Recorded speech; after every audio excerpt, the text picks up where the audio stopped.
Hello, friends. This is Pastor Edwin Estevez, and in just a moment, I'll tell you where I'm standing. But first, a couple of announcements. This Sunday, I am away spending some time with my family for some vacation time as well as moving. So this week, we have something very special prepared for you. At 9 a.m., our prayer service, Pastor Chelsea will be leading it as we celebrate and continue to celebrate Eastertide. And then at 10:25, we have Bishop Johnson's special Eastertide service. This is a way to remember the connection of all of the United Methodist churches. So several United Methodist churches across the Pendel Conference will be using this video to share in virtual worship. So I hope you'll tune in at 10:25 with prayers and a sermon by Bishop Johnson, as well as some music there at the end of the video.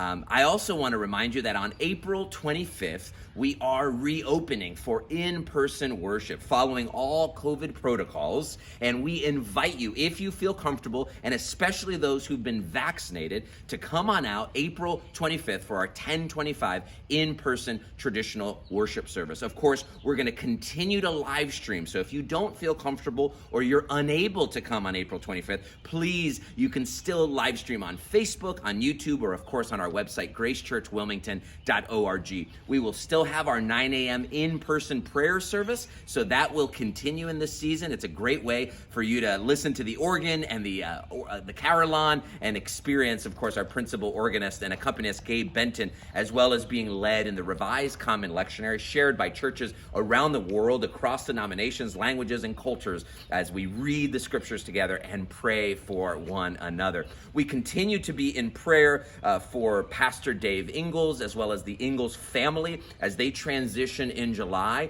And I do invite you to continue praying for my family as we say farewell. Speaking of which, on April 25th, when we reopen, we will also be having a farewell service. This is a chance for me to say goodbye to you in person and for you to say goodbye to me. But it's goodbye until we meet again, that God would watch over us until we meet again. So friends, it has been wonderful to experience Easter with you. Let us continue to celebrate Eastertide. I will continue to be pastor through June 30th, and I will be in touch with staff and planning worship. We will continue all of that virtually, but again, in person, April 25th will be an opportunity for you to say goodbye and for us to pray and celebrate together for what God has next for Grace Church, which brings me to where I'm standing.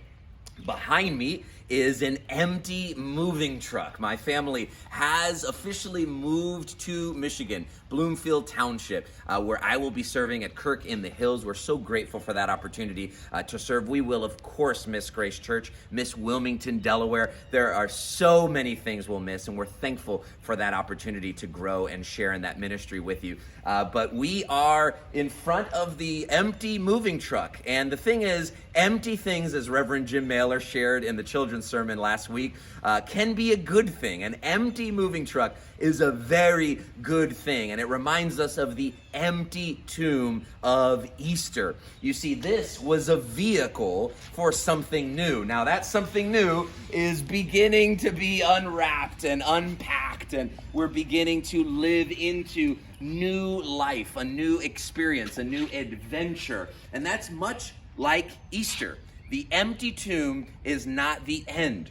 The tomb doesn't represent doom and gloom. It represents a vehicle for new life. So how is Easter living in you? Friends, happy Friday and a blessed Eastertide. We'll see you soon.